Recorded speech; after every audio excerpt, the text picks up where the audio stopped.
Saya akan mengajak kita membaca dari kitab 2 Samuel 17 ayat 26. Ada ayatnya yang ke-27. Lalu berkatalah Daud kepada orang-orang yang berdiri di dekatnya, apakah yang akan dilakukan kepada orang yang mengalahkan Filistin itu dan yang menghindarkan cemooh dari Israel? Siapakah orang Filistin yang tak bersurat ini sampai dia berani mencemoohkan barisan daripada Allah yang hidup? Puji Tuhan. Maksud saya 1 Samuel. Ya, puji Tuhan. Saudara, pernyataan Daud yang ingin diceritakan di sini berulang-ulang dia sebut pasukan Israel itu sebagai barisan daripada Allah yang hidup. Ya, kalau saudara mau baca cerita ini, cerita yang mungkin sudah sangat sering ya kita dengar atau kita baca, cerita yang sudah gak asing lagi dari zaman sekolah minggu sudah mendengar tentang Daud dan Goliat ini. Namun pada pagi ini saya ingin menekankan apa yang menjadi pernyataan dari Daud, ya.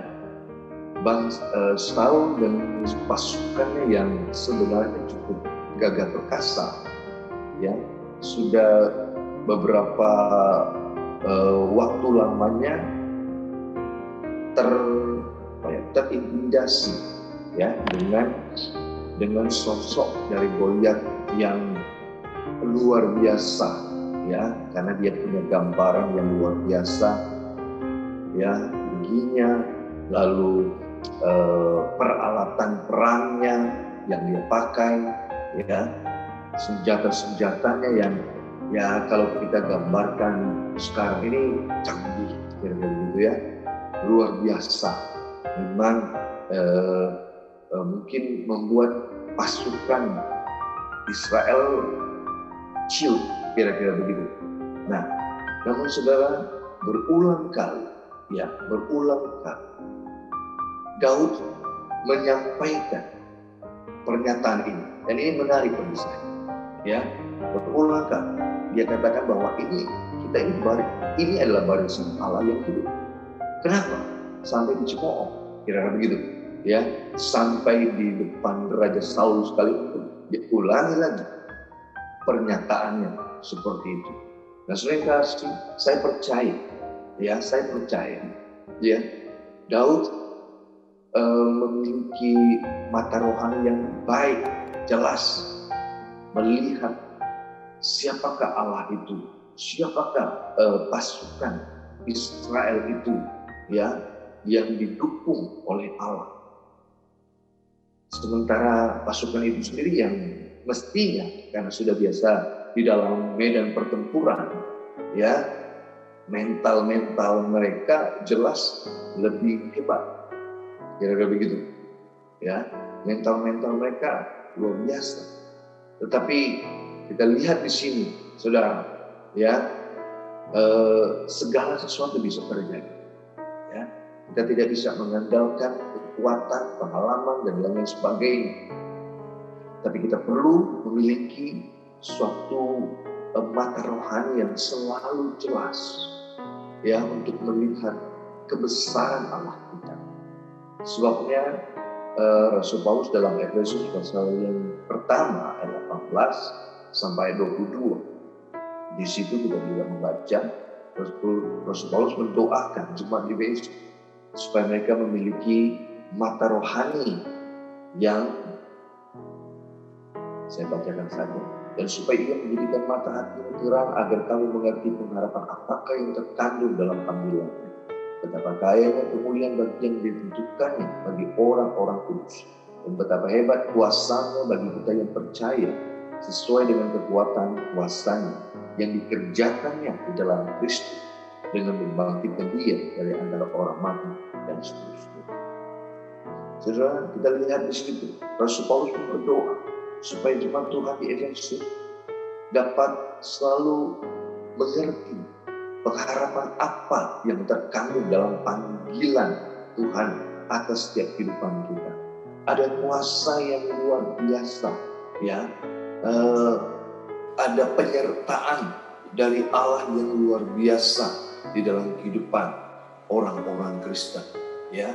Namun kita juga menyadari, saudara, ya, kalau hari-hari ini saya rasa kita di ujung dari akhir zaman ini, ya, kita menyadari ada begitu banyak, ya, ada begitu banyak orang-orang Kristen yang tidak dapat melihat, ya, kebesaran Allah itu seperti yang didoakan oleh Rasul Paulus.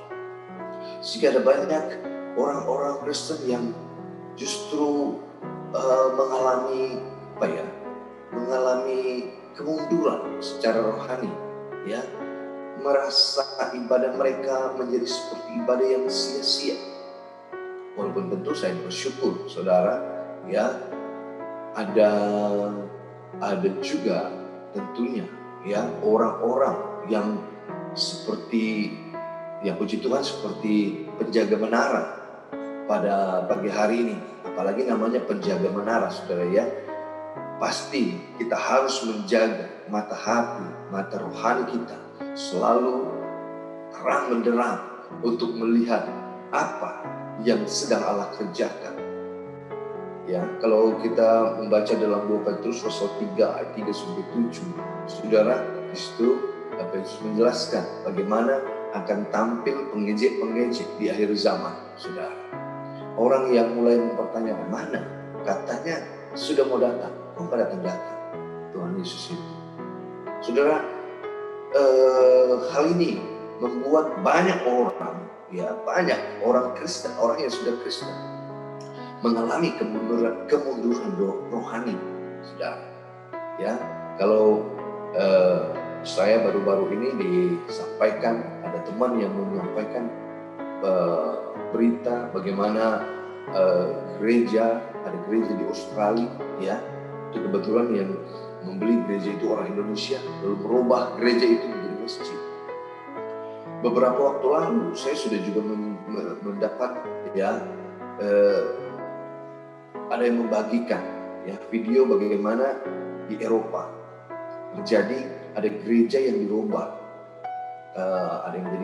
ada yang menjadi restoran, ada yang menjadi toko buku. Tapi yang saya lihat, karena ada beberapa, jadi saya lihat yang paling, wah, ini parah, kira-kira begitu, maaf ya, karena gereja itu dirubah menjadi diskotik. Lalu pernak-pernik gerejanya, khususnya salibnya, itu tetap mereka pakai, ya, tetap mereka taruh di situ, ya, tidak mereka pindahkan atau mereka hilangkan, tetap. Saudara, kita lihat ini persis seperti yang Rasul Petrus katakan, akan tampil pengejek-pengejek, ya, yang mengejek, ya, keberadaan Kristus, keberadaan gereja Tuhan. Namun saya percaya waktu teman ini share, saya teringat, saudara, ya, teringat kepada kitab Wahyu, waktu Tuhan katakan, yang mau kudus, kuduslah, ya, yang mau semakin suci, suci, tapi yang mau semakin jahat, semakin cemar, cemar, kira-kira begitu, saudara, ya. Waktu saya mendapat share itu, merasa, aduh, kenapa ya, kira-kira kan enak, maaf ya, saudara, kalau mereka memakai simbol salib itu, lalu terjadi apa-apa, misalnya, maaf saudara ya, seperti kualat, kira-kira begitu, saudara ya. Nah, sudah sih, tetapi kalau Tuhan biarkan, kalau Tuhan izinkan, saya jadi ingat kepada Wahyu pasal 22 ayat 11. Barang siapa yang berbuat jahat, biarlah ia terus berbuat jahat. Barang siapa yang cemar, biarlah ia terus cemar. Dan barang siapa benar, biarlah ia terus berbuat kebenaran. Barang siapa yang kudus, biarlah ia terus menguduskan dirinya. Saya percaya inilah hari-harinya ayat ini sedang digenapi oleh Tuhan, ya, sedang terjadi, saudara. Ya, bagi mereka yang menyukai, menyenangi kecemaran, mereka akan terus pada kecemaran. Tapi bagi kita yang merindukan kekudusan, kesucian dari Allah, Tuhan juga akan membawa kita kepada level-level yang lebih tinggi lagi dalam kehidupan kita. Saya kasih, saya mencatat di sini, ya, bagaimana kita bisa menjaga mata rohani kita, mata hati kita, supaya tetap terang untuk dapat melihat kuasa Allah, kebesaran Allah di dalam kehidupan kita. Yang pertama saya catat, kembali mengasihi Tuhan. Ya, Wahyu 2 ayat 3 dan 4 ini teguran Tuhan kepada jemaat di Efesus supaya mereka kembali kepada kasih-Nya yang mula-mula. Saudara, ini sesuatu yang perlu kita jaga supaya kasih kita yang mula-mula kepada Tuhan, ya, pada saat kita bertemu dengan Tuhan,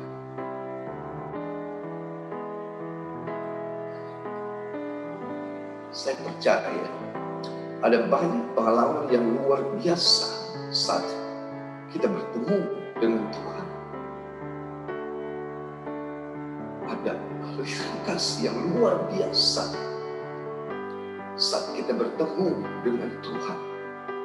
Pertama kali, pada waktu Tuhan melakukan perubahan di dalam saya dan saudara, kasih Tuhan yang melimpah-limpah, yang luar biasa. Saya percaya pada saat-saat itu mungkin banyak di antara kita, dan saya percaya sampai saat ini juga, ya, sampai saat ini juga tentu, ya, saya masih ingat, saudara, ada pujian yang berkata, saya ingat refnya, saudara, lebih dari segalanya ku ingin Kau Tuhan, emas perak dan permata tiada arti. Saya pernah ditanya sambil bercanda sepertinya, Pak, enggak lagu ini? Kalau menurut saya emas dan perak, emas perak dan permata itu kan kita perlu, ya, saudara. Saya percaya orang yang belum mengalami Tuhan mungkin akan mempertanyakan, ya, mungkin akan mempertanyakan, apakah salah ujian seperti itu?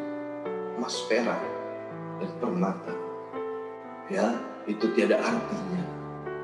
Sehingga dia katakan dia nggak mau menyanyi bagian itu, karena emas dan perak dan permata itu ada artinya menurut dia. Ya, ini maaf, orang pintar, ya, orang yang cerdas. Memang orang yang cerdas tahu harganya emas, ya. Tapi saya percaya itu terjadi karena beliau belum bertemu secara pribadi dengan pribadi Kristus, sehingga tidak tahu betapa berharganya pribadi Kristus itu di dalam kehidupan kita, di dalam kekristenan kita, saudara. Sehingga itu sebabnya saya mengajak kita jemaat Tuhan, khususnya sebagai penjaga menara, ya, sebagai penjaga menara hari-hari ini, biarlah kita tambahkan terus dalam hati kita supaya terus kembali kepada kasih yang terus ada dalam posisi yang mengasihi Tuhan. Jemaat Efesus bukan jemaat yang tidak mengasihi Tuhan. Sudah tahu mereka cukup bekerja keras dalam pekerjaan Tuhan, ya. Mereka tahu kebenaran, mereka tahu mana nabi yang benar, nabi yang palsu. Ya, luar biasa jemaat ini. Secara kalau kita lihat sebagai jemaat yang cukup dewasa, saya rasa, ya, kalau menurut pandangan kita, punya pemahaman Alkitab yang baik, ya. Mereka punya, tentu ada karunia di situ yang dapat membedakan. Tetapi Tuhan ingatkan supaya mereka kembali kepada kasih-Nya yang mula-mula. Saudara, kasih yang mula-mula ini yang dapat membawa sebagai orang-orang yang percaya kepada Tuhan untuk selalu mempersembahkan hidup kita sebagai persembahan yang kudus di hadapan Tuhan, seperti pujian tadi yang pertama dinyanyikan, ya, membawa hidup kepada Tuhan. Puji Tuhan. Lalu yang kedua, saudara, mengandalkan Roh Kudus. Dalam Zakaria pasal 4 ayat 6, bukan oleh kuat, bukan oleh gagah, tapi oleh Rohku, kata Tuhan. Saudara, seringkali semakin lama di dalam Tuhan, ya, kita semakin terbiasa dan kita semakin merasa cukup kuat, ya. Saya percaya bukan tidak ada yang mengerti bahwa kita selalu harus mengandalkan Roh Tuhan di dalam kehidupan kita. Namun ini seringkali terjadi tanpa kita sadari, saudara, ya, karena kemampuan, karena kekuatan kita yang kita rasa sudah cukup, ya, sudah cukup baik, sehingga setiap kali melakukannya kita sudah terjadi atau melakukannya dengan otomatis, ya, otomatis. Kita mengandalkan kekuatan dan kemampuan kita. Kita lupa untuk mengandalkan kekuatan yang daripada Tuhan. Saya juga mencatat di sini Yesaya pasal 31, ya, ayat 1, tentang orang yang mengandalkan kekuatan Mesir, mencari kekuatan di Mesir. Lalu di situ disebutkan celakalah yang mengandalkan keretanya yang banyak. Ya, saudara, kalau keretanya baru satu, orang pasti tidak merasa cukup kuat. Tapi kalau keretanya, di sini dituliskan keretanya yang banyak, ya. Kalau kita sudah mungkin, maaf saudara, ya, saya memberi gambaran keretanya sudah banyak, ya. Tentu masing-masing kita bisa menerjemahkan ini. Saya berharap keretanya banyak di sini diterjemahkan secara rohani, saudara, ya. Kita merasa memiliki kemampuan yang dapat kita andalkan, ya, sehingga kita lupa bahwa sumber dari kekuatan, sumber dari kemampuan kita itu adalah Roh Kudus, dan kita harus selalu kembali kepada sumber, ya, kekuatan itu. Puji nama Tuhan. Lalu yang ketiga, mengandalkan firman Tuhan. Mazmur 15 ayat 1 dan ayat 4. Saudara, di dalam Mazmur 15 ayat 1 dan 4, saya senang dengan ayatnya yang keempat. Di situ yang memandang hina orang yang bersingkir, tetapi memuliakan orang yang takut akan Tuhan, yang berpegang pada sumpah walaupun rugi. Ya, saya senang dengan kata itu, saudara. Orang tidak senang tentunya dengan kata rugi. Saya percaya semua kita tidak mau rugi, saudara. Tapi ada kalanya di dalam kita memegang kebenaran firman Tuhan, ada seolah-olah ada kerugian. Tetapi saya percaya untuk kita memegang kebenaran firman Allah dan memakai firman Allah menjadi andalan kehidupan kita, pasti kita akan muncul sebagai pemenang di akhir zaman ini. Puji nama Tuhan. Kiranya hal ini dapat memberkati kita semua. Biarlah kita boleh menjadi penjaga-penjaga menara yang selalu memiliki mata hati yang terang untuk melihat kebesaran Allah, ya, sehingga itu membuat ada kegairahan yang selalu membuat kita gairah menyerahkan hidup kita ke dalam tangan Tuhan. Puji nama Tuhan. Mari kita akan sama-sama berdoa syafaat. Haleluya, haleluya. Bapa dalam surga, kami berterima kasih buat kebaikan, buat kebenaran yang dapat kami baca dan dengar pada pagi hari. Kiranya Engkau tolong kami, supaya kami boleh senantiasa memiliki mata hati, mata rohani yang terang, untuk melihat Engkau dengan segala kebesaran-Mu, untuk melihat janji-janji-Mu itu yang pasti dalam kehidupan kami Tuhan, sehingga kami boleh selalu memegang setiap kebenaran-kebenaran Tuhan. Bapa dalam surga, sebagai penjaga menara, pada pagi hari ini kami berdoa buat bangsa dan negara kami Indonesia. Kiranya Engkau memberkati bangsa negara kami. Engkau pakai pemimpin-pemimpin kami. Engkau memberkati bangsa kami menjadi bangsa yang cerdas, bangsa yang dapat mengerti kebenaran-kebenaran yang daripada Engkau itu Tuhan, sehingga keselamatan yang daripada Engkau itu boleh terjadi atas bangsa ini Bapa. Kami berdoa juga buat pelayan-pelayan hamba-Hamba-Mu yang melayani Engkau dari kota-kota besar sampai ke desa-desa, pulau-pulau yang terpencil. Kiranya Engkau memberkati ya Bapa. Biarlah nama-Mu dipuji dan nama-Mu dipermuliakan. Kami juga juga berdoa Bapa, yang mana pada hari-hari ini ada bencana-bencana yang terjadi di tanah air kami. Kami berdoa buat seluruh korban-korban bencana Tuhan. Kiranya Engkau menguatkan, kiranya Engkau menghiburkan. Dan kami percaya Engkau yang akan mengembalikan segala sesuatunya di dalam kehidupan mereka, khususnya orang-orang yang percaya dan berharap kepada Engkau ya Tuhan. Terima kasih Tuhan. Hamba-Mu berdoa buat setiap kami yang ada di penjaga menara ini. Biarlah hati kami selalu terkoneksi dengan Engkau. Biarlah seluruh kehidupan kami selalu terkoneksi dengan Engkau, sehingga kami selalu dapat mengerti, memahami apa yang sedang terjadi dalam setiap kehidupan kami.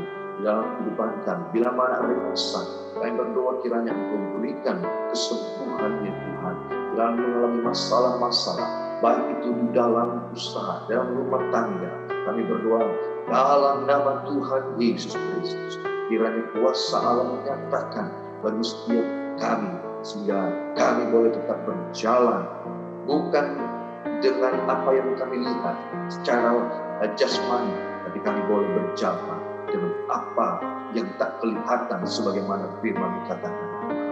Terima kasih Tuhan, tolonglah kami supaya kami boleh berjalan dengan iman Tuhan. Terima kasih Tuhan, sudah berdoa, mengucap syukur dalam nama. Haleluya, kami berterima kasih Allah yang hidup memperlengkapi kami untuk kami semakin berjalan di dalam kasih karunia Allah. Ada pekerjaan-pekerjaan besar yang akan kami kerjakan ketika kami punya mata rohani diterangi oleh kebenaran Tuhan. Terima kasih banyak Tuhan. Kami mengucap syukur luar biasa memperlengkapi kami setiap hari. Nyatakanlah cinta-Mu terus, lanjutkan kasih setia-Mu di dalam kami, sehingga apa yang kami kerjakan dibuatkan Tuhan berhasil. Semakin kami mengalami keberhasilan di dalam Tuhan, semakin kami percaya kepada Engkau, semakin kuat, semakin teguh kami berpegang pada kebenaran firman Tuhan. Terima kasih, kekasih-kekasih Tuhan. Terimalah segala kelimpahan berkat dari Allah Bapa, cinta kasih dalam Anak, persekutuan oleh Roh Kudus, memimpin menyertai kita semua mulai hari ini sampai Maranatha, Tuhan Yesus datang pada kali yang kedua. Terima segala kelimpahan berkat Tuhan di dalam nama Tuhan Yesus Kristus. Haleluya. Amin.